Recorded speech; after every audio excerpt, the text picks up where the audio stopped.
রবীন্দ্রনাথ ঠাকুরের সম্পত্তি সমর্পণ গল্পটি কেবল একটি সাধারণ কাহিনী নয়, বরং মানুষের অন্ধকার মনস্তত্ত্বের এক নিপুণ বিশ্লেষণ, যেখানে মানুষের অর্থলিপ্সা, কুসংস্কার এবং ট্র্যাজেডি মিলেমিশে একাকার হয়ে গেছে।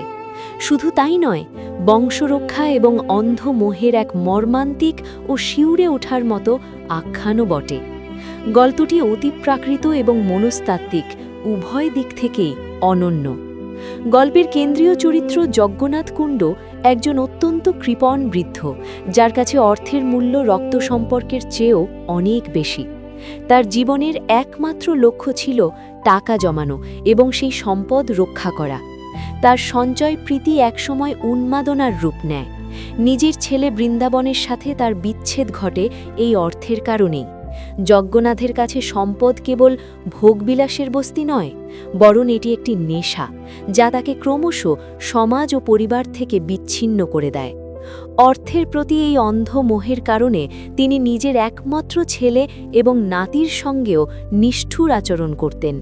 এই কৃপণতার কারণেই তার পুত্র এবং নাতি ঘর ছাড়তে বাধ্য হয়। এমনকি বিনা চিকিৎসায় তার পুত্র বধূও মারা যায়। তৎকালীন লোকবিশ্বাস ছিল যে বিপুল ধনসম্পদ যদি কোনো অপ্রাপ্তবয়স্ক বালকের হাতে সঁপে দিয়ে তাকে সেই ঘরের মধ্যে জীবন্ত সমাহিত করা হয়, তবে সে যক্ষ হয়ে অনন্তকাল সেই সম্পদ পাহারা দেবে। যজ্ঞনাথের অবচেতন মনে এই ধারণাটি গেঁথে গিয়েছিল। তিনি এমন কাউকে খুঁজছিলেন যাকে তার আজীবনের সঞ্চয় নিশ্চিন্তে সমর্পণ করা যায়। ছেলের সাথে বিচ্ছেদের পর যজ্ঞনাথের জীবনে একমাত্র সম্বল হয়ে ওঠে তার নাতি নিতাই। তবে যজ্ঞনাথের এই ভালোবাসা ছিল দ্বিধা বিভক্ত। একদিকে নাতির প্রতি স্নেহ, অন্যদিকে সেই নাতির মাধ্যমেই নিজের সারা জীবনের অর্জিত সম্পদ আগলে রাখার আদিম প্রবৃত্তি। তিনি চেয়েছিলেন এমন একজনকে যে তার মৃত্যুর পরও এই গুপ্তধন পাহারা দেবে।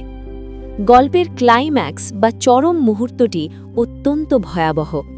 অনেক দিন পর যজ্ঞনাথের জীবনে আসে তার নাতি নিতাই।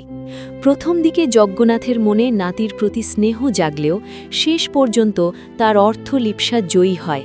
তিনি নিজের নাতিকেই বেছে নেন সেই ভয়ঙ্কর যক্ষ তৈরির আচারের জন্য। গল্পের সবচেয়ে মর্মান্তিক দিক হল যজ্ঞনাথ জানতেন না যে যাকে তিনি বলির পাঠা করছেন সে তার নিজেরই বংশের প্রদীপ।